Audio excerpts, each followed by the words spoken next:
வணக்கம். கன்னியாகுமரியில் வானுயர்ந்து நிற்கும் திருவள்ளுவர் திருவுருவச் சிலையின் வெள்ளி விழாவினை முன்னிட்டு தஞ்சை மாவட்ட மைய நூலகத்தில் 29/12/2024 ஞாயிற்றுக்கிழமை காலை கருத்தரங்கம் நடைபெற்றது. கருத்தரங்கிற்கு வந்திருந்தோரை வாசகர் வட்ட தலைவர் நல்லாசிரியர் புலவர் மா. கோபாலகிருட்டிணன் அவர்கள் வரவேற்றார். இவ்விழாவில் சிறப்பு விருந்தினராக கலந்து கொண்ட மியான்மர் நாட்டை சார்ந்த தமிழர் அறநெறி கழக பொதுச் செயலாளர் தமிழ் திரு கோ. க. சந்திரசேகரன் அவர்கள் தொடக்க உரையாற்றினார். தமிழ் பல்கலைக்கழகத்தின் மொழிபெயர்ப்பு துறையின் மேனாள் தலைவர் பேராசிரியர் முனைவர் பழனி அரங்கசாமி அவர்கள் நான் ரசித்த வள்ளுவம் எனும் தலைப்பில் சிறப்புரையாற்றினார். துறை தலைவராகவும் பல்வேறு நூல்களை மொழிபெயர்த்து முதலமைச்சருடைய பாராட்டுகளையும் விருதுகளையும் பெற்றவராகவும் கூடிய ஐயா முனைவர் பழனி அரங்கசாமி அவர்களை அழைத்தோம். அவர்கள் மனமுந்து உடனடியாக கொண்டார்கள். ஓய்வு பெற்ற பிறகு எல்லோரும் பல்வேறு நிலைகளிலே தங்களுடைய குடும்பத்தாரோடும் பிள்ளைகளோடும் இருக்கின்ற நிலையில் அவர்கள் இன்றைக்கும் தொடர்ந்து எழுதி கொண்டிருக்கிறார்கள். இவர்களை போன்ற பேராசிரியர்கள் இருப்பதால் தான் தமிழ் இன்றைக்கும் வாழ்கிறது. அந்த வகையிலே அவர்கள் எல்லாம் இப்போன்ற தமிழாசிரியர்களுக்கு ஒரு வழிகாட்டியாக இருக்கிறார்கள். அவருடைய நடை ஏறுபோல் வீடு நடை நடந்தது பார்த்தீங்கன்னா இந்த வயதிலும் 80 கடந்தும் அவர்கள் இன்னும் இளமையோடு இருக்கிறார்கள் என்று சொன்னார். அந்த தமிழ் உணர்வும் தமிழ் இலக்கியங்களின் மீது கொண்ட ஈடுபாடுகிறார். அந்த வகையில் முத்தமிழறிஞர் கலைஞர் அவர்கள் எழுதிய சங்கத்தமிழ் நூலை ஆங்கிலத்தில் மொழிபெயர்த்த பெருமைக்குரியவர் ஐயா. அந்த நூலை அப்பொழுது இருந்த ராமநாதன் பெருமன்றத்தில் அன்றைய கல்வி அமைச்சர் பேராசிரியர் அன்புடன் அவர்கள் வெளியிட்டார். அப்பொழுது ஒரு கருத்தை சொன்னார்கள். சங்க இலக்கியங்கள் பல சொற்கள், பலருக்கு புரியாத சொற்கள், பொருள் தெரியாத சொற்கள், தமிழிலேயே பொருள் வழங்க முடியாத சொற்களை ஆங்கிலத்தில் மொழிபெயர்ப்பது என்பது எவ்வளவு சிரமம் என்பதை என அவரை தமிழ் தென்றல் என்றார். நான் உணர்வேன். அந்த அருட்பெரும் பணியினை பேராசிரியர் பழனி அரங்கசாமி அவர்கள் செய்திருக்கிறார்கள் என்று அந்த மேடையை பாராட்டினார்கள். அப்பொழுது நான் தமிழாசிரியராக அவர்கள் இன்றைக்கு வந்திருக்கிறார்கள். அவர்களை உங்கள் சார்பிலே அன்போடு வருக வருகை என்று வருகிறேன். இந்த பணியை மாவட்ட நூலக அலுவலர் 4 மாவட்டங்களுக்கு பொறுப்பு நிலையில் இருப்பதால் அவர்கள் வர இயலாத நிலையிலும் இந்த பணிகளை எல்லாம் செய்வதற்கு உறுதுணையாக இருக்கின்ற மாவட்ட நூலக அலுவலர்களுடைய நூலக ஆய்வாளர் திரு கார்ல் மார்க்ஸ் அவர்களை அன்போடு வருக வருகை என்று வரவேற்கிறேன். இதனுடைய சிறப்பு நிகழ்ச்சி இன்றைக்கு ஒரு சிறப்பு விருந்தினராக வந்திருக்கிறார்கள். அவர்கள் மியான்மர் என்று அழைக்கப்படுகின்ற பர்மாவிலிருந்து வந்திருக்கிறார். மியான்மரிலே அவர்கள் தமிழ் அறநெறி கழகம் என்று ஒன்றை அமைத்து ஒரு 35 ஆண்டுகளுக்கு மேலாக தமிழ் பணியையும் பிள்ளைகளுக்கு தமிழ் உணர்வை ஊட்டக்கூடியவர்கள். எப்போது தமிழ்நாட்டுக்கு வந்தாலும் என்னை சந்திக்காமல் என் குடும்பத்தினரை சந்திக்காமல் செல்ல மாட்டார்கள். நிறைய பணிகள் 10 நாள் வந்தாங்கன்னா நிறைய தமிழ்நாடு முழுவதும் சென்று வருவார்கள். அவர்கள் என்னை சந்திக்க நேரம் கேட்டபோது நான் இங்குதான் இருப்பேன் காலை நேரங்கள் சொன்னேன். இன்றைக்கு அவர் திருச்சி செல்ல வேண்டிய நிலையில் கூட அவர்கள் இருந்திருக்கிறார்கள். அவர்களையும் அப்போது வருவதற்கு கடந்த 2 ஆண்டுகளுக்கு மேலாக இந்த மாவட்ட நூலக கட்டடங்கள் வாசகர்களுக்கு தேவையான உதவிகளை செய்து கொடுக்கக்கூடிய வாசகர் வட்டத்தின் பொறுப்பாளர்கள் துணைத் தலைவர் ஐயா ராஜீவ் அவர்கள் இருக்கிறார்கள். பொருளாதார அவர்கள், துணை செயலாளர் திரு புண்ணியமூர்த்தி அவர்கள், இன்னொரு துணை செயலாளர் திரு ஜெயக்குமார் அவர்கள், எல்லா நிகழ்வுக்கும் வரை தெரிவி சேர்க்கின்ற தமிழக தமிழ் சமன் விருது பெற்ற ஐயா சிவகுமார் அவர்கள், சிவராமன் அவர்கள், என்னோட இணைந்து பணியாற்றிய திரு நல்லாசிரியர் சேகர் அவர்கள், இவர்களெல்லாம் இருக்கிறார்கள். இன்னும் அனைத்து நூலகங்களிலும் கண்காணிப்பவர்களுடைய அறிவுரை அனைவரையும் அன்போடு வரவேற்று விடைபெறுகிறேன். நன்றி, வணக்கம். அனைவருக்கும் வணக்கம். அனைவரும் மரியாதைக்குரியவர்களாக இருக்கிறதுனால அனைவருக்கும் வணக்கம் தொடர்கிறது தான் நல்லது. நாங்க 60 வருஷமா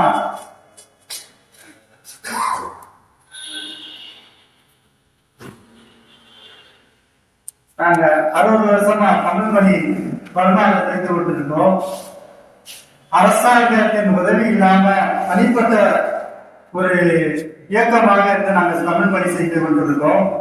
இன்று 41 பள்ளிகளை நாங்கள் கண்காணித்து வந்துருக்கோம். ஒவ்வொரு பள்ளிகளிலும் மாணவ மாணவிகளை வீட்டுல போய் கூட்டிட்டு வந்து படிக்க வச்சு திரும்ப அனுப்புற பணி வரைக்கும் வந்து எங்களோட இளைஞரணி எல்லாம் செஞ்சுட்டு இருக்காங்க. இப்படி ஒவ்வொரு பள்ளிக்கூடத்துலயும் ஒரு சில பள்ளிக்கூடத்தை பத்தி மட்டும் நான் சொல்ல விரும்புறேன்.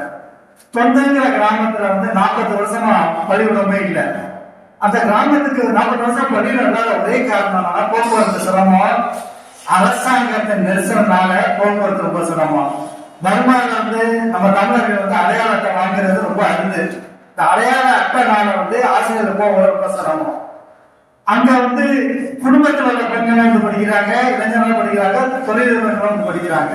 குடும்பத்தில் உள்ளவங்களை கேட்ட போது எங்களோட பிள்ளைகள் இலக்கண பிழை இல்லாம முறையான தமிழை கற்பிக்கணும்னு ஒரே காரணத்தால நாங்க வந்து படிக்கிறோம்னாங்க.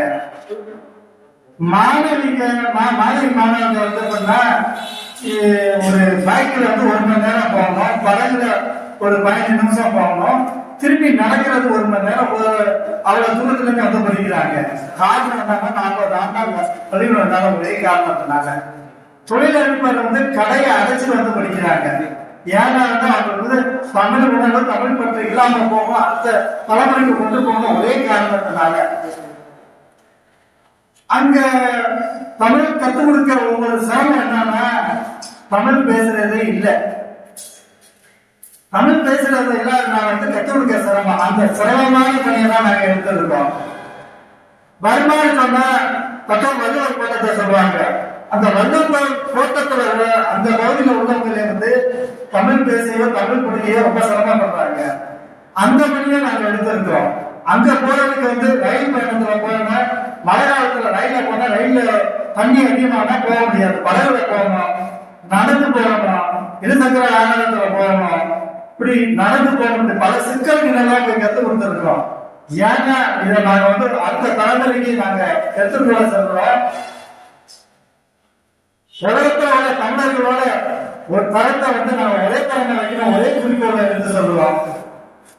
இன்று அரசாங்கத்தோட சூழ்நிலையில வந்து ஒரு நகரத்திலிருந்து இன்னொரு ஜில்லாபுரத்துக்கு போறதுக்கே ரொம்ப சிரமம். நாங்க இந்த நேரத்தில் வந்து ஏன் இந்த முயற்சி எடுத்திருக்கோம், சிரமத்துக்கு நல்லதான் செய்யறதுதான் ஒரு இன்பம். நாங்க இதுக்கு காரணம் வந்து முயற்சி திருவினையாகும், வேற்றுமை இம்மை குறித்தை உடன் இந்த குரலை தான் நாங்க வந்து கையாளணும். இந்த குரலை வந்து எங்களுக்கு வந்து எங்க வாழ்நாள் முழுவதும் வந்து எங்களுக்கு வந்து கை கொடுத்த குரல். ஒரு சின்ன ஒரு பதிவோட நான் வந்து முடித்து கொள்கிறேன். தந்தை பெரியார் வந்து 1954 வந்து பர்மாவுக்கு வந்திருந்தார். அப்ப வந்து நடிகர் நாயகர் விழாக்கு வந்து அவர் பேசிட்டு இறங்கினதுக்கு கழகம் ஒரு பிரச்சனை. அதுக்கு என்ன காரணம்னா அங்க உள்ள பத்திரிகைகள் இந்து மதத்தை இழிவுபடுத்தி முஸ்லிம் மதத்தை உயர்த்தி பேசினாலும் ஒரே காரணத்தினால அந்த நேரத்துல தந்தை பெரியாரோட நூல்களை எடுத்து எரிஞ்சிட்டாங்க மதவாதிய. என் தந்தை கலாச்சாரத்துக்கு போய் எடுத்தப்போ நடந்ததை பத்தி சிந்திக்காத நடப்பட போறத சிந்திக்க சொன்ன அந்த ஒரே வாசகமா அவங்க கைப்பிடிச்சு வந்தாங்க. கலாச்சாரம் நான் உனக்கு ஒரு கடமையை தரேன், நீ செய்வேன்னு நம்பி தர. இந்த காட்டு மிராட்டி தரத்தை இந்த அறியாமையை ஒழிக்கணும்னா எடுக்க வேண்டிய ஒரே பொறுப்பு நீ கல்விங்கிற ஆயுதத்தை எடுக்கணும்னு சொன்ன அந்த ஒரே பொறுப்பு தான் அவங்க 84 வயசு சாகுவது வரைக்கும் எடுத்த ஒரே அவங்களோட முயற்சி. கல்வி எவ்வளவு முக்கியம் ஒரு சின்ன ஒரு உதாரணம். ஒரு 90 வயசு உள்ள ஒரு முதியவர் வந்து பேரனுக்கு வந்து நூல்களை படிச்சு கற்பித்தார். அப்போ பேரன் சொன்ன உனக்குதான் இந்த வயசாச்சு, நீ படிச்சு என்ன பண்ண போற? ஆமா சரி, அப்படின்னா நீ ஒரு குப்பை போட்டிருக்க அடுப்பு தண்ணி போட்டிருக்க ஒரு கூடை எடுத்துட்டு போய் கண்டிப்பா எழுதிட்டு வாங்கினா எதற்கு இப்ப எழுதிட்டு வாங்க. இப்ப எழுதிட்டு வந்தாங்க ஒன்னும் தண்ணி வரல. 3 நாள் அதுக்கு அப்புறம் அந்த குப்பை அந்த பாத்திரமே சுத்தமா ஆயிடுச்சு. கல்வி எதுக்கு தேவைன்னு உனக்கு புரியுதான்னு சொன்னாரா. இங்க தமிழ்நாட்டுல ஒவ்வொரு ஜில்லாபுரமும் போயிட்டு வந்ததுல வந்து தமிழ்நாட்டை அடுத்த இன்னொரு கட்டத்துக்கு கொண்டு போறதோட பொறுப்பு வந்து ஒவ்வொரு ஆசிரியர்கள் தான் இருக்கிறாங்கிறத நான் உண்மையா எடுத்துக்கொள்கிறேன். ஏன்னா ஆசிரியர்கள் கற்றுக் கொடுத்துட்டாங்க. கற்றுக் கொடுத்ததுக்கு அப்புறம் இந்த கருத்து இது பயனாகுதான்னு கடைசி வரைக்கும் கொண்டு போறாங்களே. தமிழ்நாட்டோட சிறப்புன்னு சொல்லி வாய்ப்புக்கு நன்றி சொல்லி முடியாது.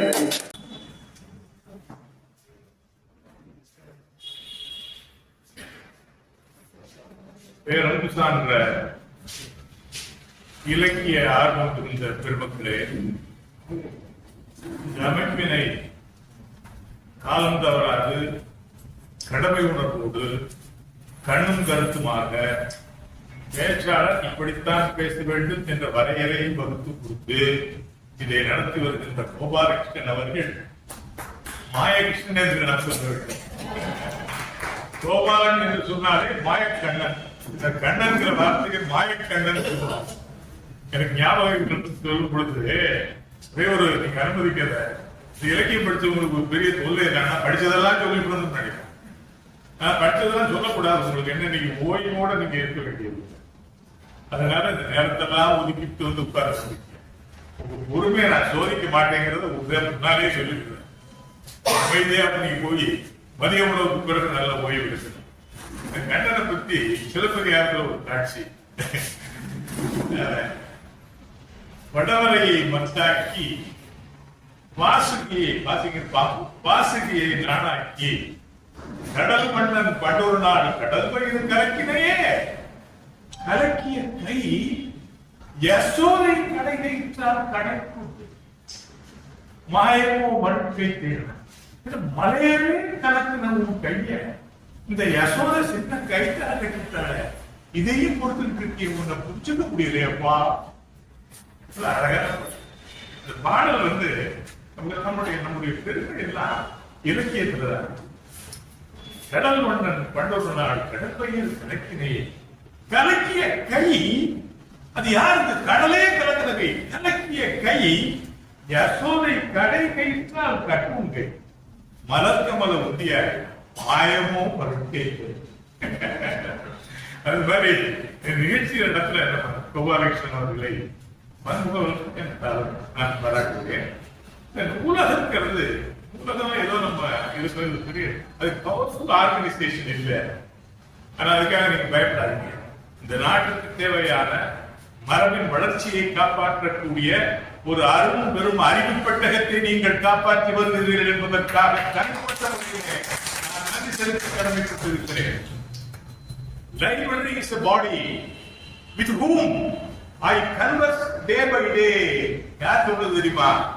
லாங் ஃபிலிம்ங்கிற ஒரு ஆங்கிலம் சொன்னார். Library is a life with whom I converse day by day. அன்றாட நான் படிச்சுட்டு இருக்கேன் லைப்ரரி என்ன சொன்ன வேலை. ரீடிங் மேக்கத் ஏ மேன் என்று சொன்னவர் பேக்கன் என்கிற ஒரு உரைநடையாளர், கருத்தாளர், உரைநடை வசனத்தை ஒழுங்குபடுத்திய ஒரு மாபெரும் இலக்கிய பேரறிஞர். லிட்டரேச்சர் மேக்கத் ஏ மேன் என்று சொன்னார். மனிதன் ஒருத்தர் இருக்கான்னா அந்த மனிதன் ஆக்குவது இலக்கியம் என்று சொன்னார். அந்த இலக்கியத்தை நீங்கள் காப்பாற்றி வைத்திருக்கிறீர்கள். எனவே உங்களுக்கு நான் தனிப்பட்ட முறையிலே நன்றி செலுத்த கடமைப்பட்டிருக்கிறேன்.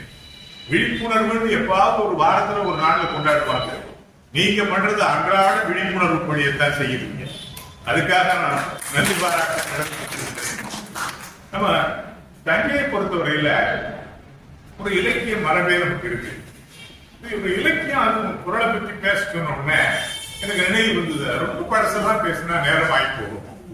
ஒண்ணு மட்டும் சொல்ல, நமக்கு தொடக்க இலக்கியம் தஞ்சையை பொறுத்தவரையிலே சொன்னா இந்த கோபுரத்தை கட்டிய ராஜராஜ காலத்துல ராஜேஸ்வர மண்டபம், அதாவது ராஜேஸ்வர மாளிகை அப்படிங்கிற மாதிரி ராஜேஸ்வர நாடகம்னு ஒன்று எழுதி அதை நடிச்சிருக்கிறாங்க. அதான் நமக்கு தெரிஞ்ச முதல்ல. அதுக்கு பிறகு 11,000 12,000 நூற்றாண்டுகள், பல ஆண்டுகள், அப்புறம் வெள்ளையர்கள் காலம், மராத்தியர்கள் காலம், வெள்ளையர்கள் காலம், விடுதலை காலம், அப்படி ஒரு பாரம்பரியமே இருக்கு. அந்த பாரம்பரியத்தை தனியா ஒரு நாளைக்கு அவரை கூப்பிட்டாருன்னா அந்த பேச சொல்ல. அதற்கிடையில ஒரே ஒரு இது திருக்குறளை பற்றி நம்ம சொல்லும் பொழுது எனக்கு ஒரு நினைவு இருக்கும். இந்த தஞ்சையில எல்லாரும் உங்களுக்கு தெரியும், கரந்தை தமிழ் சங்கம் இருக்கு. தம்பி அங்கதான் ஒர்க் பண்ணிட்டு இருக்கிறாரு. கரந்தை தமிழ் சங்கம் இருக்கு.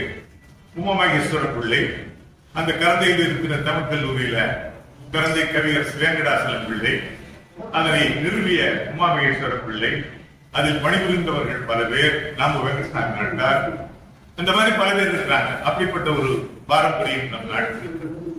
ஆனால் ஒன்றே ஒன்று மட்டும் நினைவுறுங்கள், சில நேரங்களில் ஒரு சில செய்திகள், ஒரு சில பணிகளை பற்றி மட்டும் செய்தவர்களை நாம் அறிந்து கொள்வதில்லை, அறிந்தும் மறந்து விடுகிறோம். மறைமலை இடிகள், மறைமலை ஒரு மலை, இலக்கிய மலை, வடமொழியும் தமிழும் ஆங்கிலமும் கற்கொண்ட முப்பெரும் புலவர். அந்த புலவர் ஒரு சைவப்பற்றினுடைய அடிப்பினாலே மாணிக்கவாசகர் காலம் 3ஆம் நூற்றாண்டுன்னு சொன்னார். 3ஆம் நூற்றாண்டு இல்லை, 3ஆம் நூற்றாண்டு சங்க இலக்கியமாகவே சில ஆராய்ச்சியாளர்கள் கூடிக்கொண்டிருக்கிறார்கள். அது சொல்வது அவருடைய சைவ பற்றுதான் சொன்னார். அதை யாராலையும் மறுக்க முடியல. நிறைய கருத்துக்களை நிறுவி மாணிக்கவாசகர் காலமும் வரலாற்று ஆராய்ச்சியும் எழுதினார் பரம்பரை. அந்த நூலை எடுத்தார் ஒருத்தர். அந்த நூலை எடுத்து 8 பேர் ஆண்டுகளா படிச்சாரு. தேவாரம், திருவாசகம், திருவாய்மொழி, அதுதான் வந்து மாணிக்கவாசகருடைய திருவாசகம். அதையும் எல்லாத்தையும் படிச்சு ஆராய்ச்சி பண்ணி அந்த 3ஆம் நூற்றாண்டுங்கிற ஒரு மறைமலையாளர் கருத்தை தூள் தூளாக்கி அடிப்படையை நொறுக்கி எரிஞ்சு மாணிக்கவாசகர் காலம் 10ஆம் நூற்றாண்டுங்கிற மாதிரி அசைக்க முடியாம எடுத்து போயிட்டார். ரொம்ப நெருங்கி அனுப்புகிற மறைமலைகிட்ட போய், நீங்கள் கட்டிய மணிவாசக மண்டபத்தை ஒரு தஞ்சை வழக்கறிஞர் இடித்து விட்டானே அப்படின்னு சொன்னாங்க. ஆம், மீண்டும் கட்ட முயல்வே முடியல. அவரை பரிசல் இல்லை, அவருடைய ஆராய்ச்சியை அடிச்சு நுறுக்கி எந்த நூல் எழுதினாரு? அந்த நூலகத்தில் இருக்காங்க பாருங்க. தஞ்சை சீனிவாசன் பிள்ளை என்கிறவர் எழுதிய மாணிக்கவாசகர் காலம் வரலாறு, அப்படி ஒரு சாப்டர் தான். ஆனா தமிழ் வரலாறு. அந்த சீனிவாசன் பிள்ளை எத்தனை பேருக்கு தெரியும்? மாணிக்கவாசகரை அடிச்சு தூக்கிட்டு. எனவே நம்முடைய தஞ்சை இலக்கிய பாரம்பரியம் என்பது தனிப்பெரும் இலக்கியம். அந்த இலக்கியத்தை காப்பாற்றுகின்ற பெரும் தூண்களாக, அறிவு சுரங்கங்களாக உங்களை எல்லாம் நான் நோக்கி வணங்குகிறேன். கோபாலகிருஷ்ணன் அவர்கள் இதை சிறந்த முறையிலே தொடர்ந்து நடத்துவார்கள் என்று நம்பிக்கிறேன். நான் ரசித்த குரல், நான் ரசித்த குரல் என்ன 1330 குரல் தான் ரசிச்சிருக்கேன். எதுல ரசிச்சு? நான் ரசித்த மிகுதியாக ரசித்த பொருள் அவர் கொடுத்திருக்கணும் எனக்கு. நான் ரசித்த குரல் குரல்ல குரலை பத்தி பாருங்க, நிறைய உள்ள போனீங்கன்னா ஏராளமா புகைப்படங்கள், கைப்படங்கள் தான் இருக்கு. ஒரு அழகா ஒரு கருத்தை படிச்ச உடனே அந்த குரல் நேர மனசுல பதிஞ்சிடும் அப்படியெல்லாம் இருக்கு. அதை விட நான் என்ன புதுசா கேள்வியில போறேன், புதுசா ஏதாவது சொல்லணுமே நினைச்சேன். உங்களுக்கு தெரிஞ்சிருக்க 2 காரணங்கள். அந்த 2 காரணங்களினாலே திருக்குறள் மட்டும் தமிழக இலக்கியம் மட்டுமல்ல, இந்திய இலக்கியம் மட்டுமல்ல, உலக இலக்கியங்களில் தலை சிறந்த நூலாக மதிப்பிடக்கூடிய காரணம் 2 காரணம். அந்த 2 காரணம் என்ன அப்படின்னு நீங்க எல்லாம் பாக்குறீங்க இல்லையா? முதல் காரணம் என்னன்னா, ஒரு நூல் எழுதின உடனேயே அந்த நூலை பாராட்டி ஒருத்தர் 2 பேர் இல்ல, சமகாலத்தவரும் சரி பின்னால் வந்தவர்களும் சரி அந்த நூலை புகழ்ந்து கவிதை மாலை படைத்து விட்டார். ஒரு நூலை, அதுக்கு பேர் திருவள்ளுவர் மாதிரி, என்றும் புலராது யானநாட் செல்கினும் நின்றலர்ந்து தேர்விலிற்றும் நிர்மயராம். திருக்குறளை அவ்வளவு என்றும் புலராது, காய்ச்சலே கிடையாது, எப்பவும் உயிரோடு இருக்கும். யானநாட் செல்கினும், யானர்னா புது வருவாயுடைய பழைய காலம், புது காலம் இருக்கும். எவ்வளவு காலமானாலும் மலராத பூவை போல, மலர்ந்திருக்கு வாடாத பூவை போல இருக்கும் திருக்குறள் என்று சொன்னார். என்றும் புலராது யானர் நாட் செல்கினும் நின்று அலர்ந்து தேர்ப்பிலிற்றும் நீர்மயதான்.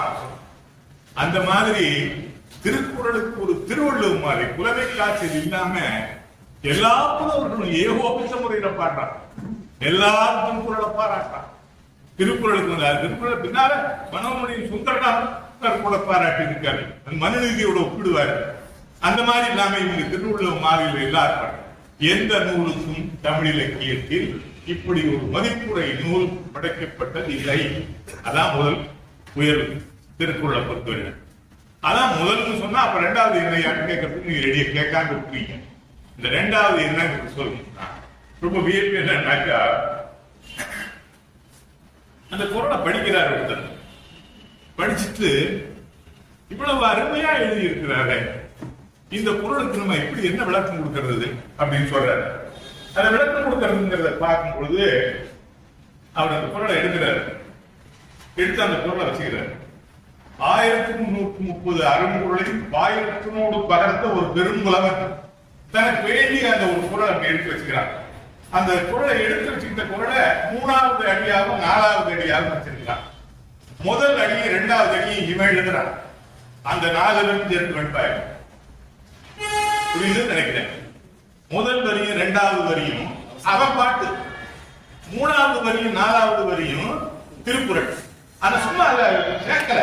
It is not an uneven connection. It is an even connection. அது தொடர்பாக உள்ளது.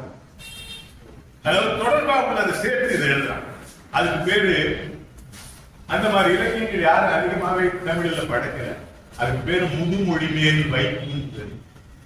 இங்கே இருக்கக்கூடிய நூலக அதிபர்கள் எல்லாம் உங்கள் நூலகத்தில் முதுமொழி மேல் வைப்பு என்கிற நூல் இருக்கிறதா என்று பாருங்கள். இல்லையானால் அந்த நூலை வரவழைத்து உங்கள் நூலகத்தில் வையுங்கள். அதான் இருந்தார் முதுமொழி மேல் வைப்புங்கிற மாதிரி யாரை எழுதுவீங்க. அதுக்கு சொல்லணும்னாக்க முதுமொழி மேல் வைப்புன்னு சொல்லிட்டு ஒரு பாட்டு, அதுக்கு உதாரணமா நான் சொல்லணும்னாக்கா எனக்கு ஒன்னே ஒண்ணு ஞாபகம் வருது. பல்லவர்மன் நந்தி கலம்பத்து மாண்ட கதை நாடகை சுந்தரச்சேர் தென்குளத்து சோமேசா வில்லே உடவர் பகை குடினும் புள்ளற்க சொல்லே உடவர் பகை. அதாவது நந்திவர்மன் தெள்ளாறு இருந்த நந்திவர்மன் பேர், 3வது நந்திவர்மன். அவனுடைய சகோதரனே அவனை கொன்னு தான் ஆட்சிக்கு வரணும்னு பார்த்தான். இவனுடைய தமிழ் ஆற்றலை பயன்படுத்தணும்னு சொல்லி ஒரு யாகம் மாதிரி பண்ணி இந்த பாட்டை படிக்கிறான். இந்த முதல் பாட்டை படிச்ச உடனே மயங்கி அந்த நூல் புறாத்தையும் படிக்கிறேன்னு சொன்னான்.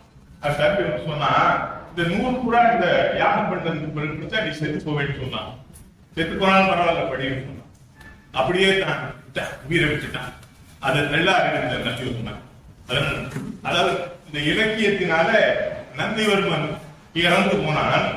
அதனால எப்பவும் நீ ஞாபகம் வச்சுக்க, வில்லேர் உழவர் பகை வந்தாலும் வைக்கலாம் உனக்கு. அந்த சொல்லேர் உழவர் பகையில நீ விரோதம் வரக்கூடாது. வில்லேர் உழவர் பகை குடினும் உள்ளக்க சொல்லேர் உழவர் பகை அப்படின்னு சொன்னான். தெள்ளாறு நந்தி கிளம்பகத்தால் மாண்ட கதை நடனி சுந்தரன் சேர் தென்குளத்து சோமேசா வில்லேர் உழவர் பகை குடினும் உள்ளக்க சொல்லேர் உழவர் பகை அப்படின்னு சொன்னான். இது இந்த 2 முதுமொழி மேல் வைப்பு வேற எந்த இலக்கியம் முதுமொழி மேல் வைக்கிறேன். தமிழிலேயே இவ்வளவு காலமாக தொல்காப்பியர் காலத்தை 7ஆம் நூற்றாண்டு, கிமு 7ஆம் நூற்றாண்டு, அதாவது என்ன அர்த்தம், இப்ப 2000 ஆண்டு 2024 7ஆம் நூற்றாண்டு, கிமு 700 ஆண்டு கூட்டிக்கணும். அப்ப இவ்வளவு காலமா இருக்கக்கூடிய எந்த நூலுக்கும் முதுமொழி மேல் வைப்பு என்ற நூல் வரவில்லை. திருக்குறள் மட்டும். முன்னால் நான் சொன்னபடி அதே போல திருவள்ளுவர் மாலை என்பது போல பெரிய நூல்கள் எதிர்த்தும் இல்லை. அது மாதிரி ஒரு சிறப்பு திருக்குறளின் நிறைய சிறப்பு. கம்பராமாயணம் ஒரு பெரிய நூல். கம்பராமாயணம் ஒரு கற்பனை களஞ்சியமாக கம்பர் கட்டியிருக்கிறார். கம்பராமாயணம்ங்கிறது அதை பற்றி சரியாக இன்னமும் கூட நம்முடைய ரசிகர்கள் நிறைய பேர் இருக்கிறாங்க, ரசிக்கிறாங்க. அந்த கம்பராமாயணத்துக்கு கூட யாரும் அது முதுமொழி மேல் வைப்போ அல்லது முன்ன சொன்ன மாதிரி அந்த கம்பராமாயணத்துக்கு மாலையே பாடல. கம்பராமாயணத்துக்கு உண்மையா சொல்ல போனா அது ஒரு வகையில் அது ரொம்ப சாவகாசமா பேசிக்க வேண்டியது. தென்காசியில் ஒருத்தர் அவர் கம்பராமாயண ரசிகர். அவருக்கு ஒரு கூட்டம் கூடும். அந்த கூட்டம் கருத்து கிருஷ்ணமூர்த்தி, சீனிவாசராகவன், அந்த மாதிரி ஒரு பாஸ்கர் பிரதமான், அப்படி ஒரு 4-3 பேர் எல்லாம் கூடுவாங்க. அவங்க எல்லாரும் கம்பராமாயணத்தை தெரிவிக்க விட சிதம்பர முதலியாருடைய மனைவி போடுற தோசையை ரசிச்சு சாப்பிடுறவங்க. அவங்க கம்பராமாயணத்தை பற்றி ரொம்ப வெளியில சொல்லாம அண்ணி சுடுற தோசை காம்பஸ்ல கூட அவ்வளவு உருட்டியா வராது, அவ்வளவு கணக்கா சுடுவாங்க. அப்படி ரசிச்சவங்க அவர் கம்பராமாயணத்தை கிடைக்கும். அந்த மறைநடிகர் மட்டும் கம்பராமாயணத்தை சொன்னாரு, யான் அறிந்த இலக்கியங்களிலே கம்பராமாயணம் என்கிற இலக்கியத்தை அது படைக்கப்பட்ட 12ஆம் நூற்றாண்டிலிருந்து 20ஆம் நூற்றாண்டு வரை எந்த நூலிலும் அதிகமாக மேற்கோள் காட்டப்பட்டதில்லை. வேறு எந்த நூலில் புறநானூறு, அகநானூறு, நற்றிணை, குறுந்தொகை, 500, 10, 10 பாட்டு, இதில் எல்லாம் நிறைய மேற்கோள் வருது. கம்பராமாயணத்தை அதிகமாக யாரும் எனக்கு தெரிந்த வரையில் மேற்கோள் காட்டவில்லை என்ற கருத்தை மறைஞர் காட்டவில்லை என்பதை மறைஞர் கொடுக்கிறார். அது 600 பக்கத்துல அவருடைய பேரன் ஒரு புத்தகம் போட்டிருக்க.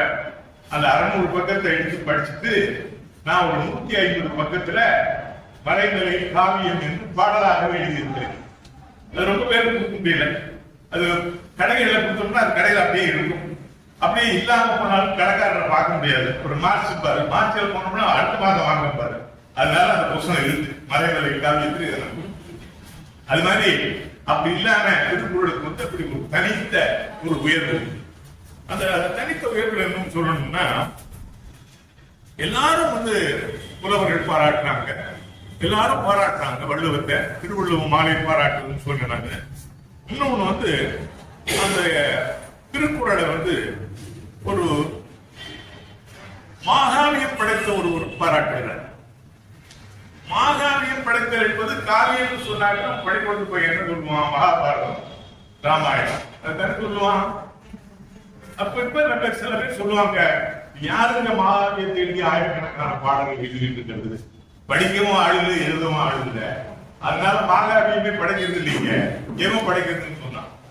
அதனால படைக்க முடியலைங்கிறவெல்லாம் என்ன பண்றான்னா, வசன கவிதை, கைப்புக்க விதை அதை எழுதிட்டு இருக்கிறான். இந்த வசன கவிதை எழுதுறவங்களுக்கு திரும்ப விரோதம் ஒண்ணும் இல்லை. வசனம்னு சொன்னா கவிதையா இருக்குமா, கவிதைன்னு சொன்னா வசனமாகுமா? அதுவே தமிழ் இலக்கணத்தில் சொன்னபடி முரண்துடை, அது முரண். அது எப்படிப்பட்ட கவிதை எழுதுறாங்க, சிறப்பாகவும் இருக்கலாம், தனிப்பட்ட விரோதம் ஒன்றும் இல்லை. எதிரில் அவள் அந்த வீட்டு பெண் கோலம் போட்டுக் கொண்டிருக்கிறாள், அவள் அழகாக இல்லை, எனவே அவளை தங்கை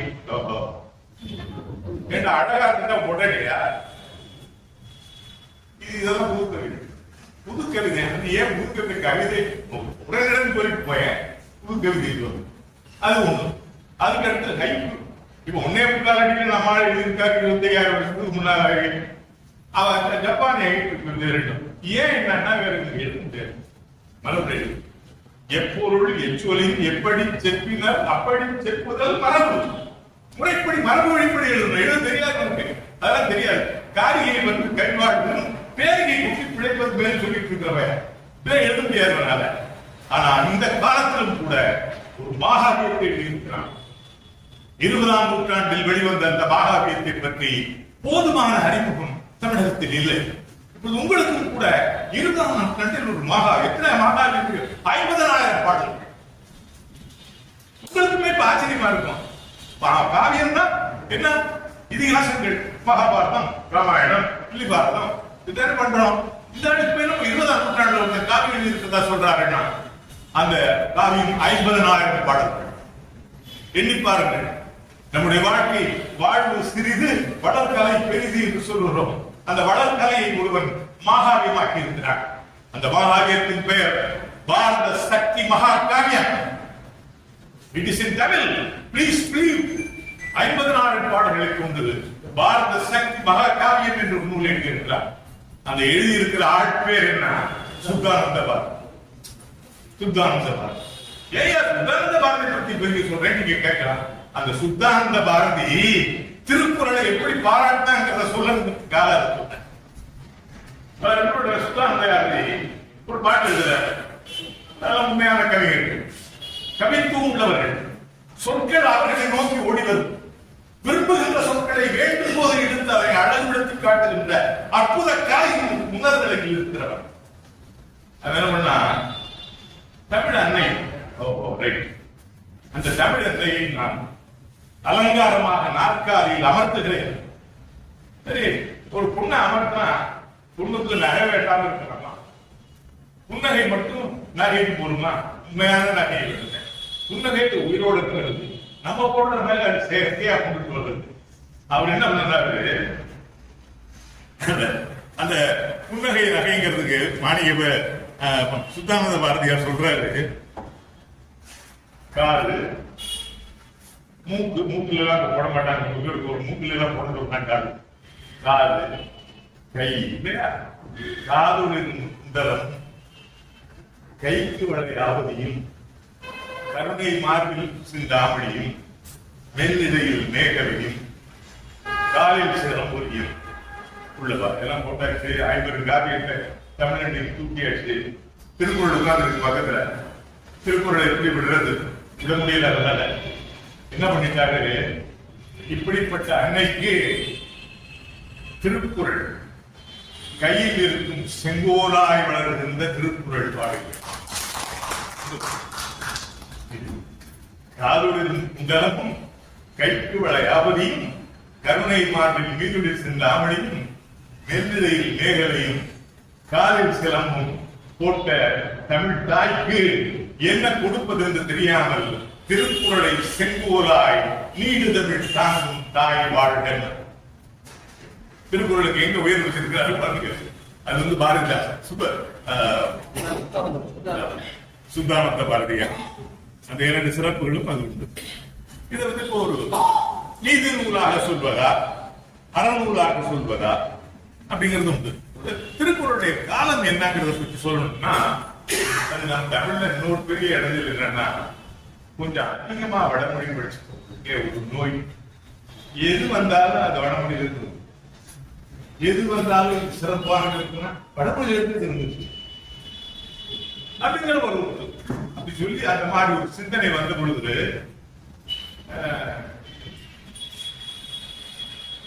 ஒரு பிறையோட விவேகம்ன்ற ஒரு நூல் எழுதுன ஒரு சாமிநாத தேசிகர் இருந்தார்.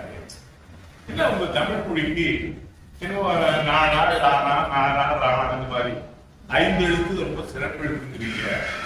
5 எழுத்தால் ஒரு பாஷை என்று அறையவும் நான் ஒரு அறிவுடையவன்.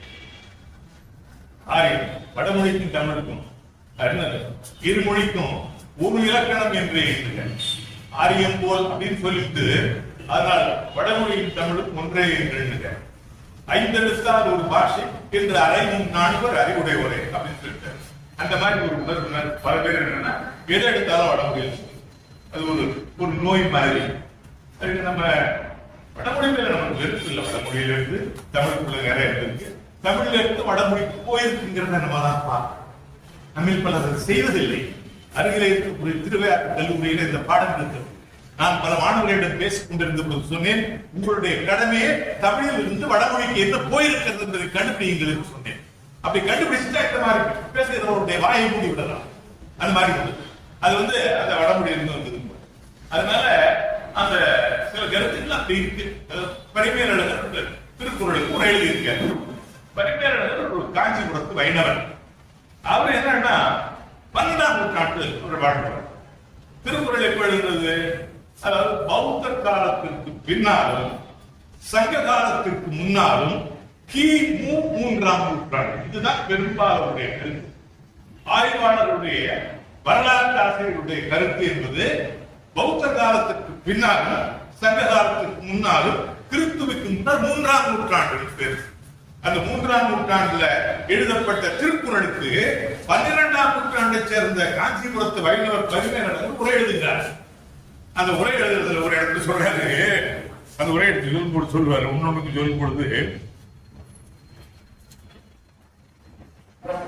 ஒரு பாட்டு சொல்றாரு. அறம்னு ஒரு சொல் இருக்கு. ஒரு பெரிய என்னன்னா சொற்கள் எப்படி மொழியில வருது.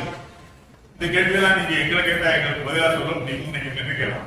யோசிச்சு பாருங்க, சொற்கள் எப்படி வருது. தனிப்பட தமிழினுடைய தமிழ் வந்து ரொம்ப தொன்மையான மொழி. இந்த சொற்கள் எப்படி வந்தது? பல சொற்கள் வந்திருக்கு. சில சொற்களை நம்ம வந்து அந்த மொழியை ஆராய்ச்சி பண்ணுபவர்கள் எல்லாம் போல செய்து வருகிற முறை, இன்னொரு மொழியை பார்த்து எழுதுகிற முறை எல்லாமே இதுவே பழைய காலத்து மொழி. இதுல சொற்கள் அறம்னு ஒரு சொல். அந்த அறம்ன்ற சொல்ல எப்படி வந்தது?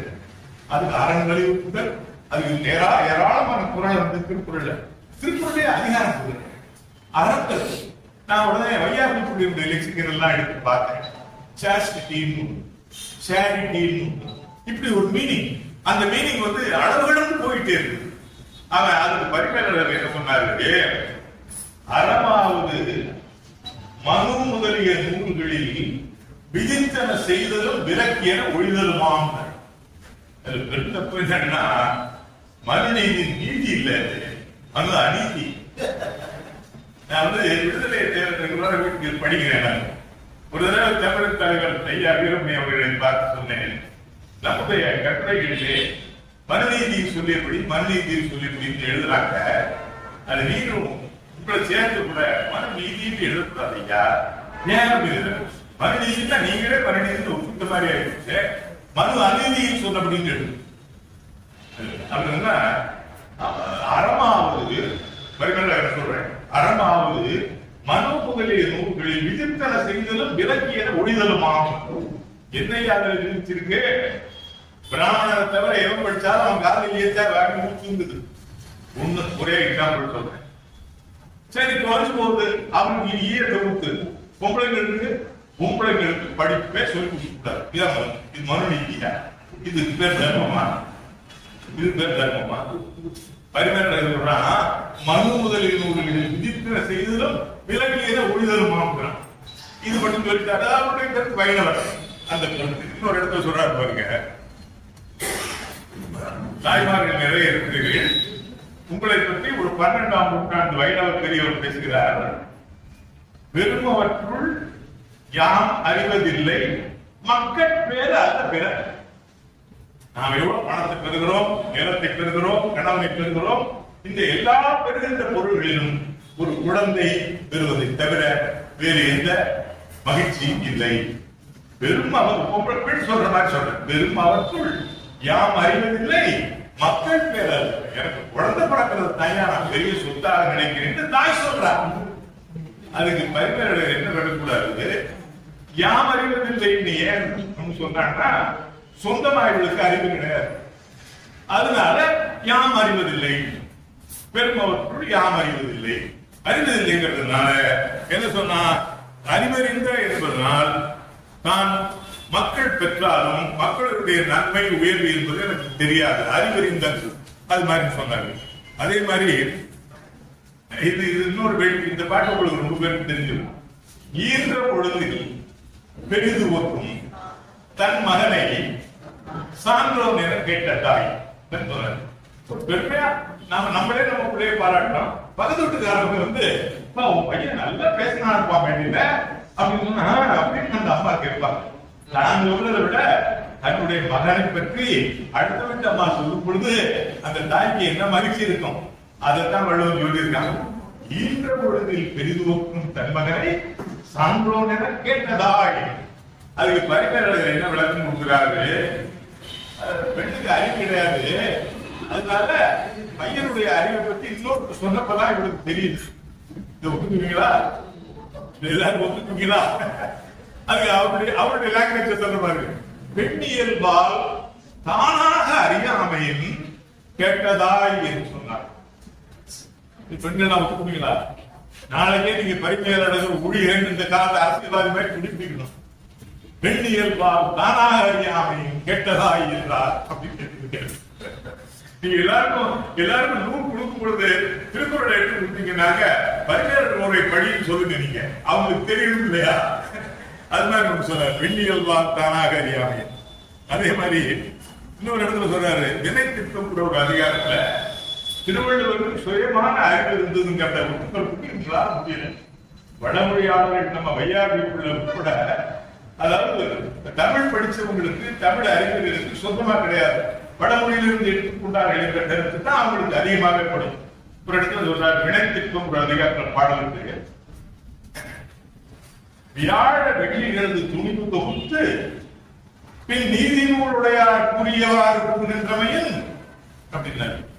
அவரு சொந்தமா வள்ளுவர் என்று சொல்லல, வியாழ வெள்ளிகளது, அது வியாழன வெள்ளி எங்கே புத்தகம் எழுதியிருக்கான், எங்கே வச்சிருக்க வியாழ வெள்ளி நட்சத்திரம்ல இருக்கு. வியாழ வெள்ளிகளது துணிவு தொகுத்து பின் நீதி நூலுடையார் கூறியவாறு கூறுகின்றமை. இந்த மாதிரி வடமொழியாளர்கள் எப்பொழுதுமே திருக்குறளை தட்டப்படுகிறார். ஆனாலும் கூட ஏராளமான பேர் திருக்குறள் தருமர் தான் நச்சர், காமக்கர், பரிமைகள், கணிக்கர், காளிங்கர், எல்லை ஒரு சீரார்கள், அது 10 பேர் எழுதினாலும் மணக்குளவர் ஒருத்தர் எழுதுறது. பிறகு எழுதப்பட்ட மிகச் சிறந்த உரை பரிமைகள். அதுல ஒன்றும் சந்தேகமே கிடையாது. பரிமைகள் நான் கூட இப்படியே தமிழையும் தமிழர் உண்மை இல்லை வேற அங்கே இருந்து வந்து அங்கே ஏராளமா நீங்க அந்த பரிமைகள் முறை படிச்சீங்கன்னா இது வடநூலாரை படிச்சுவார்கள். இது வடநூலாரிடமிருந்து பெறப்பட்ட உத்தி, இது சாணக்கியரிடமிருந்து பெறப்பட்ட கருத்து, அப்படியே போவார்கள். ஆனா ஒரு இடத்துல மட்டும் அது குறித்து சொல்லணும் இல்லையா? பரிமேலழகர் திட்டது மட்டும் இல்ல, பரிமேலழகர் தன்னை அறிந்தோ அறியாமலோ செய்கிற ஒரு பாராட்டு திருக்குறளை பத்தி அந்த இடத்தையும் ஒரு இடத்துல சொல்லணும். அது என்னன்னா,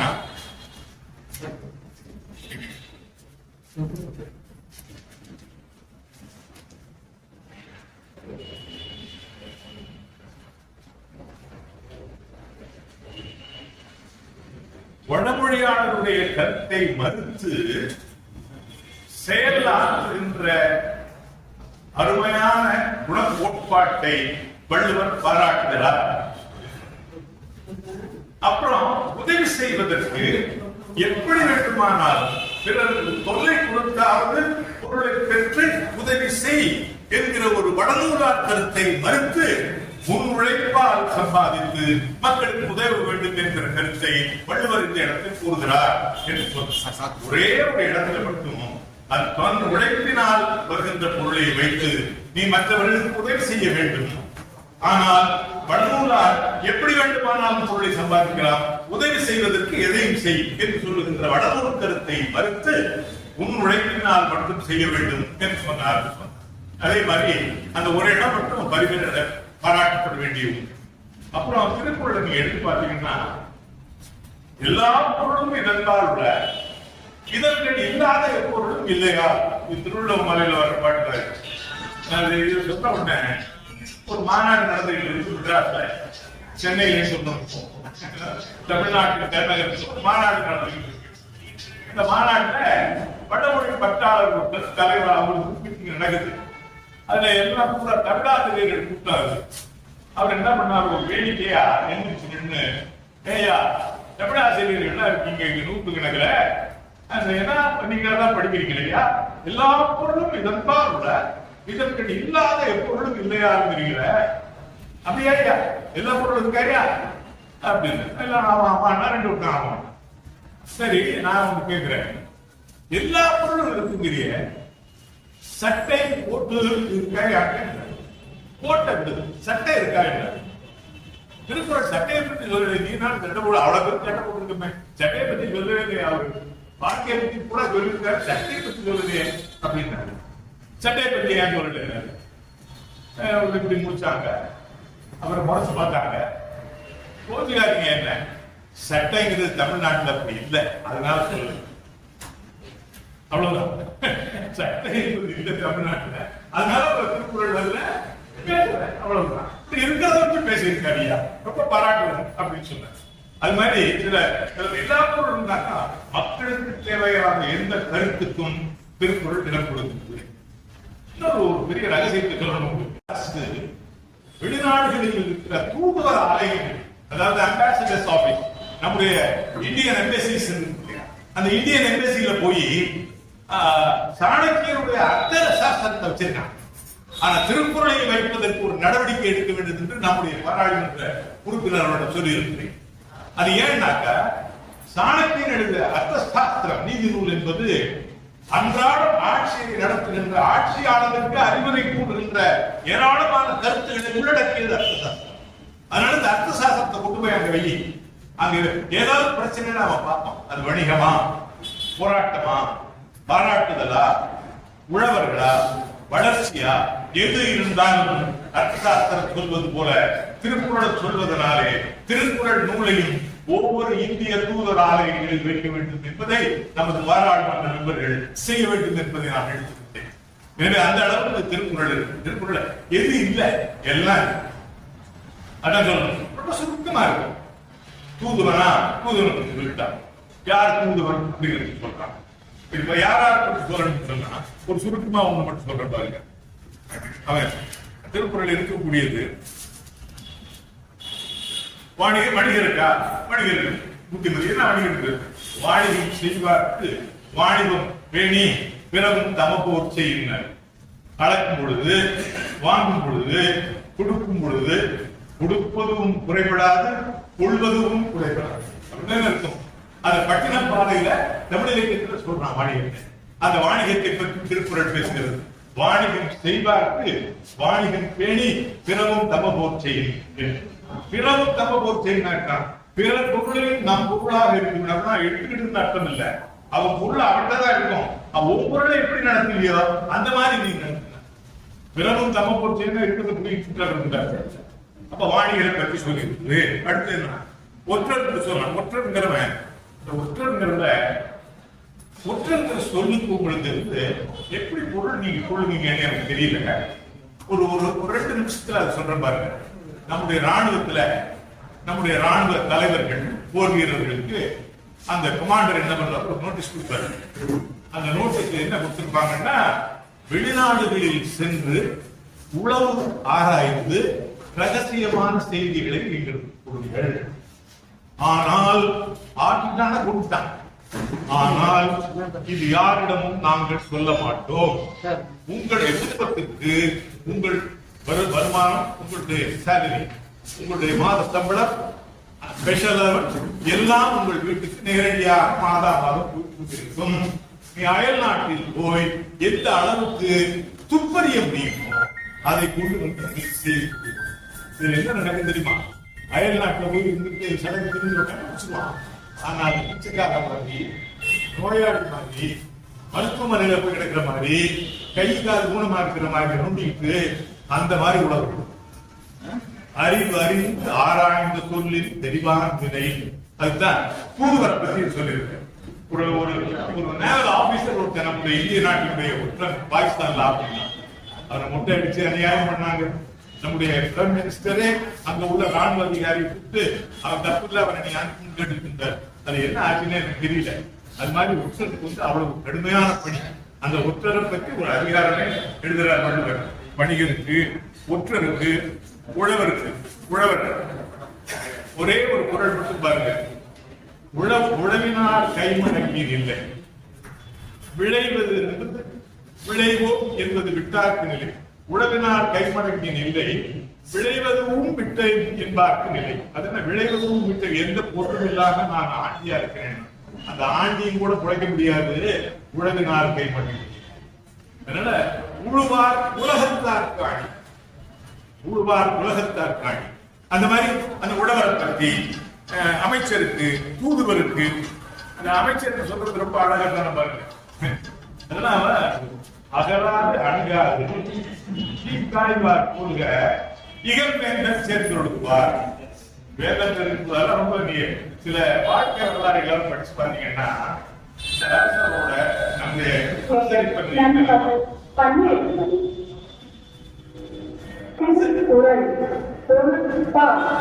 வழி அறிதல் அளவு அறிந்து அது பொருள் போற்றி வழங்கும் நெறி. தக்க வழியில் பிறருக்கு கொடுக்கும் அளவு அறிவு கொடுக்க வேண்டும். அதுவே பொருளை போற்றி வாழும் வழியாகும். ஒரு திருக்குறள் யாராருக்கு சொல்லியிருக்காங்க? ஒரு சின்ன பட்டியல். மன்னருக்கு, வணிகருக்கு, ஒற்றருக்கு, உழவருக்கு, அமைச்சருக்கு, தூதுவனுக்கு, துறவியருக்கு, இல்லறத்தாருக்கு, பெண்களுக்கு, எல்லாருக்கும் இதங்கள் இல்லாத பொருளும் இல்லை. யாருக்கும் ஒன்னும் சொல்லியிருக்கேன். துறவியருக்கு சொன்னா, துறவியர் வாழ்க்கைங்கிறது அந்த காலத்துல எல்லாம் எப்படின்னா, துறவியர் எப்படி இருக்கணும்னு சொன்னா, நீர்மலகால் மூழ்கி நிலத்து அசையை கோருவீகி சோசரை தாழ சுடரோம்பி ஊரடையா கானகத்தை கொண்டு கடவுள் விருந்தோம்பல் வானகத்துக்கு போய் ரெண்டு சாமியார் செய்த கானகத்துக்கு போனா எல்லா சாமியாரும் நம்ம இல்ல தன் மாதிரி தான் இருக்கலாம். அவங்கள பத்தி அதிகமா பேசக்கூடாது. இத்தாலியில இருந்து ஒரு நர்ஸ் கேரளாவுக்கு வந்து ஒரு ஆஸ்பத்திரியை பூரா விசிட் பண்ணி அந்த ஏழையா இருக்கக்கூடிய கேரள நாட்டு மக்களை கொண்டு போய் ஏமாத்தி அதை பற்றி அவர் ஸ்டடி பண்ணி அது செஞ்சது பூரா பாதுகாப்பு. அந்த புத்தகத்துக்கு நன் ரன்னர்ஸ் அந்த புத்தகத்துடைய பேரு. ஒரு இத்தாலியன் நர்ஸ் எழுதினது. அந்த புத்தகம் உங்கள்கிட்ட இருக்காதுன்னு நினைக்கிறேன். நன் ரன்னர் ரன்னர்ஸ் நன் ரன்னர்ஸ். அந்த நன்னெல்லாம் என்ன பண்ணா அந்த உலக நன்ன ஆக்குற நீங்க வாங்க சொல்லி இத்தாலிக்கு அனுப்பிச்சு அங்க போய் அடிமை வேலை செய்யற மாதிரி பண்ணிட்டாங்க. அதை பத்தி வந்தது. துறவிகள் தான் அப்படி இருக்கிறது இல்லை. துறவிகளை பத்தி அதிகமா நம்ம சொல்றதுக்கு மேல கொடுக்கல. நீங்க உங்களுக்கு எல்லாம் தெரியும். நித்யானந்தர்கள் அதெல்லாம் நித்யானந்தர்கள் எல்லாரும் இருக்கிறத பத்தி உங்களுக்கு தெரியும். அந்த துறவுங்கிறத பத்தி சொல்றதுக்கு அடல் வேண்டும், ஐந்தன் குலத்தை விடல் வேண்டும். ஐம்புலனை விடணும்னா இவன் எங்க ஐம்புலனை விடலாம்? உங்களை என்னை போட்டு கொடுத்துட்டு அவன் ஐம்புலத்தை அனுபவிக்கிறான்.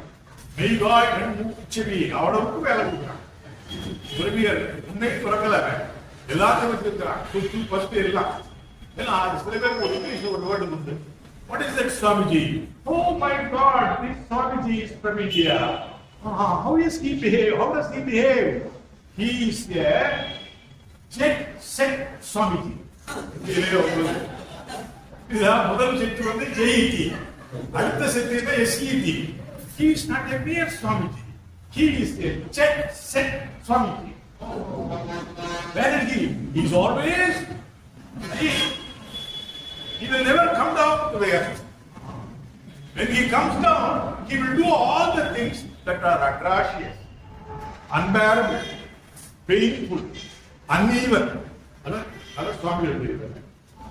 பழைய காலத்தில் சொன்னார், புறப்பொருள் பெரும்பாமல் சொன்னதான் உங்களுக்கு பாட்டு தோணி. நீர்மலகால் மூழ்கி நீர்மலகால் மூழ்கி நிலத்தை தோல்வி சோசனை கால சுடரொம்பி ஊரடையார் கானகத்தை கொண்டு நல்ல நல்ல அருமையான நெறி.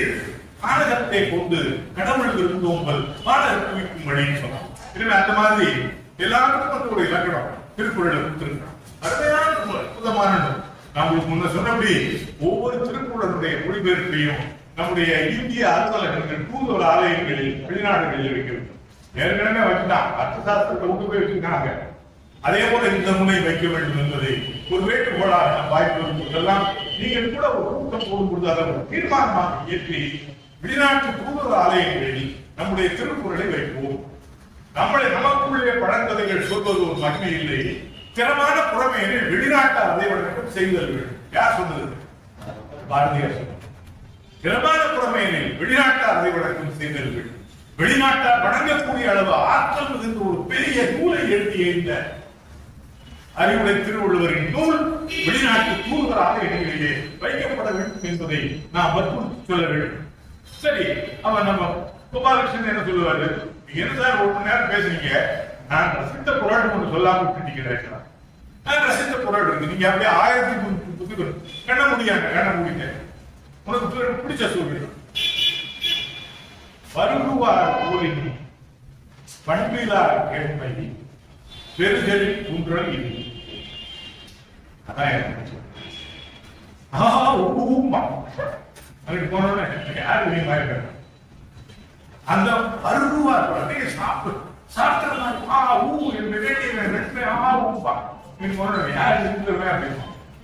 அந்த மாதிரி ஆட்கள் திருக்குறள் எவ்வளவு அழகா அந்த திருக்குறளுடைய சொற்சுருக்கம் பேசுறேன். நான் சொற்சுருக்கமா பேசுறேன்னா நீங்க ரசிக்க முடியும். நான் விளக்கிதான் பேசுறேன். பாடல் எழுதும் பொழுது அந்த சொற்சுருக்கம் வருகுவார் ஒரு சொல்ல எடுக்க முடியாது, ஒரு சொல்ல போட முடியாது. That is the essence of Thirukkural. No other literature is capable of coming anywhere near Thirukkural in regard to the sentence structure of the poem. ஒரு வார்த்தை எடுக்க முடியாது, எடுத்த உடனே ஒரு வார்த்தை போட முடியாது. நெறி திருக்குறள் தமிழ் சொற்களை அளந்து காட்டி நிறுத்து காட்டி அந்த நூலை எழுதியிருக்கிறார். ஒரு தனிமனிதர் 2500 ஆண்டுகளுக்கு முன்னால் எழுதிய ஒரு அருமையான தமிழ் நூல். அதனுடைய சொற்சேர்க்கை தொட முடியாத ஒரு தலைவர். It is like a rock, unyielding to anything. வருகுவார் போலினி ஒரு எழுத்து எடுத்தது. வருகுவார் போலினி பண்பிலார் கேள்மை பெருகலில் குன்றலில். அதான் எனக்கு பிடிச்ச குறள். அது மட்டும் இல்ல என்ன பாருங்க, அதுல ரொம்ப ரசிச்சு சொல்லணும்னாக்கா இருக்கு நிறைய. 2-3 பாட்டு மட்டும் சொல்றேன் பாருங்க.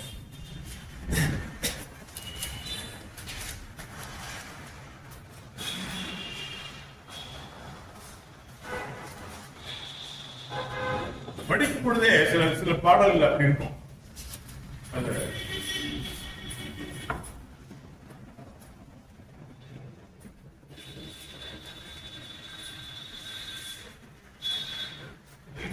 இந்த சொல் எப்படி அப்படி இருப்பாங்க. இந்த சொற்களை பத்தி பாட்டு எழுதுறத பத்தி அணி இலக்கணம் சொல்லுவாங்க. அணி இலக்கணம்னா என்ன? அந்த குக்கு பாத்தீங்களா அப்படின்னா குக்கா அந்த அம்மா கிழவி அம்மா பாத்தீங்கன்னா அவன் பாத்துருக்கேன். அவங்க தலைமை ரொம்ப நரைச்சிருக்குமே. ஆமா நரைச்சிருக்கு. அது எப்படி நரைச்சிருந்தது? அந்த வெள்ளை கொப்பு பாத்துருக்கீங்க? ஆமா. அந்த வெள்ளை கொப்பு இறகு பாத்துருக்கீங்க? ஆமா. எப்படி இந்த வெள்ளை இருந்தது? வெள்ளை கொப்பனுடைய நிறம் மாதிரி அந்த அம்மாவுடைய தலை நரைச்சிருக்கு.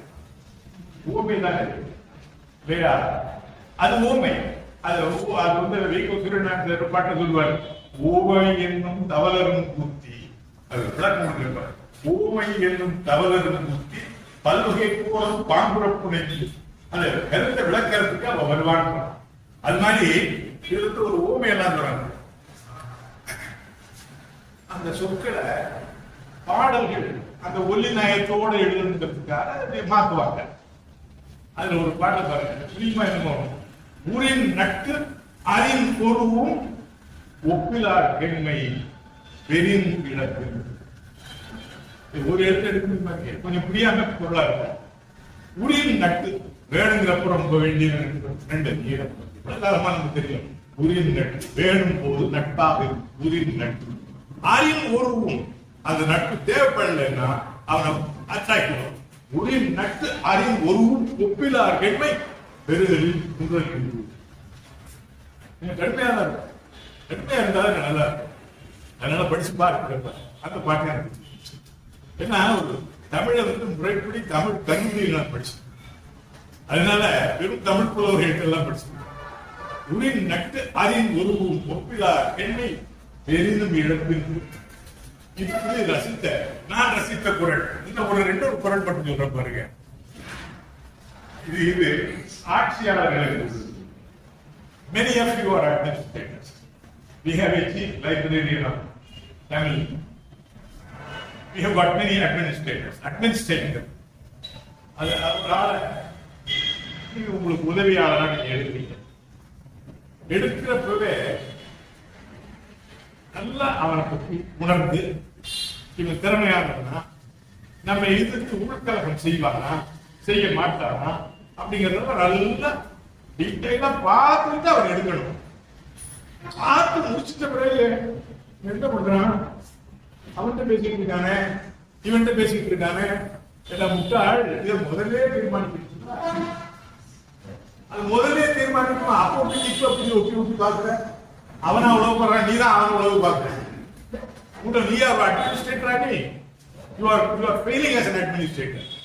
அது திருக்குறள் எப்படி சொல்லுதுன்னா, தேரான் தெளிவும் தெளிந்தாங்கள் ஐயுறவும் தீரா எழுது. நம்ம பார்த்தது இல்லை. ஏதோ ஒரு நாம கஷ்டப்பட்டு பார்த்தோம். அந்த மனிதருக்கு நாம் என்ன நன்றி செய்வோம்? ஒரு பெரிய அறிவுலக சொத்தை நம் கையில் கொடுத்து தேரான் தெளிவும் அவன் சரியா ஆராய்ச்சி பண்ணாங்க. முட்டா பேருக்கு சேர்த்துட்டேன். சேர்த்து முடிச்சிட்ட பிறகு அவனை வம்பு பண்ணிட்டா தீரா போய் தூங்க மாட்டேன். வீட்டுல போய் படுத்தேன். ஏதாவது மொட்டை பெட்டிஷன் போட்டு வரோம், தூங்க மாட்டாங்க. பிரஷர் ஏறிவிடும். அந்த பொருள் எனக்கு ரசித்த பொருள் தேரான் தெளிவும் தெளிந்தான் ஐயுறவும் தீரா என்பது ஒவ்வொருத்தரும் நீங்க நான் சொன்ன பிறகு நான் 1 மணி நேரம் பேசியிருக்கேன். 1 மணி நேரம் 5 நிமிஷம் ஆகி போச்சு. கட்டளை வீரமாக்க கட்டளைகள் பெருமைக்கும் சிறுமைக்கும் கர்மம்தான் கட்டளைகள். நீங்களும் வேற போகும். அதனால இந்த பாட்டு ரொம்ப அருமையான பாட்டு. 2-3 பாட்டு சொல்றது இருக்கு. அதே வந்து பின்னால அந்த சொல்லடியல் ஒண்ணு உண்டு. எதுக்கு போனோட பாடணும். எதுக்கு போனது வள்ளுவருக்கு வந்து அது எதுக்கு முனையா போடுறதுன்னு அவர் நினைக்கல. அவர் எழுதுறது சிறந்து அருமையாகும். அப்படி வந்த பாட்டு ஏறான் தெளிந்தார்கள் ஐயுறவும் தீரா. அப்படி வந்து வள்ளுவ பெருந்தகையினுடைய 1330 அருங்குறளும் ஓய்வுரைக்கு நூலுள்ளவோ மண்ணு தமிழ் புலவர் ஆய்வுக்கு இருக்கலாம். இது நீங்க படிச்சீங்கன்னா 1360 நீங்கள் படித்தீர்களானால் மண்ணு தமிழ் புலவராய் வீற்றிருக்கலாம் உட்கார்ந்துருக்கலாம் சொல்லல. உட்கார்ந்து இப்ப நானா உட்கார்ந்தாக்க இடுப்பு வரைக்கும் அப்படின்னு தமிழ் முன்னு தமிழ் புலவராய் வீற்றிருக்கலாம். அரசன் தான் வீற்றிருக்கு. நீ அறிவுக்கு அரசன். எப்ப 1330 அறிவுறும் ஐயோ எங்களால படிக்க முடியாது சார், நீங்க என்ன நீங்க அப்படின்னு முன்னேறுவதற்கு அறிந்த திருக்குறளை மற்றவர்களுக்கு சொல்லுங்கள். நூலகத்தினுடைய நண்பர்களாக அம்மையார்கள் நிறைய பேர் வந்திருக்கிறீர்கள். திருக்குறளை எடுக்கிறவர்களுக்கு இதை படி அதை படி என்று அறிவுறுத்துங்கள். உங்களுக்கு ஒரு தனி மரியாதை. அந்த மாதிரி பொசு எப்பா ரொம்ப விஷயம் என்ன தெரிஞ்சவங்க அவங்ககிட்ட கேளுங்க, அதை பார்த்து சொல்லுவாங்க. அவங்க ஓய்வு இருக்கும் பொழுது நீங்கள் நூலகத்தினுடைய நூல்களை எல்லாம் பார்த்து யார் எதுக்கு படிக்கக்கூடிய you must be an advisor also. You must be an advisor, you must be a counselor to help people do it. அது மாதிரி ஒரு படியை செய்யணும். அப்படி உங்களோடு மனம் திறந்து பேசுவதற்கு ஒரு வாய்ப்பு அளித்த அறிஞர் கோபாலகிருஷ்ணன் அவர்களுக்கு முன்னெல்லாம் எனக்கு அவங்களுக்கு தெரியாது. எங்களுடைய எம்எல்ஏ இருந்தாரு, அவர் பேரை சொல்லிதான் எனக்கு முதல்ல அறிமுகம். அது ஒரு இலக்கிய நண்பர். அவருடைய மறைவு எங்களுக்கெல்லாம் கஷ்டம். அவர் மூலமாக உபயோகத்தான் அவர் மூலமாக கருத்து. அப்படிப்பட்ட ஒரு நண்பரோடு அவருடைய வேண்டுகோள் சொல்லி பார்த்தேன், வாழ்த்தினேன், பேசினேன். பொழிவின் நிறைவில் நூலகர் திரு சிவகுமார் அவர்கள் நன்றி கூற கருத்தரங்கு இனிது நிறைவுற்றது.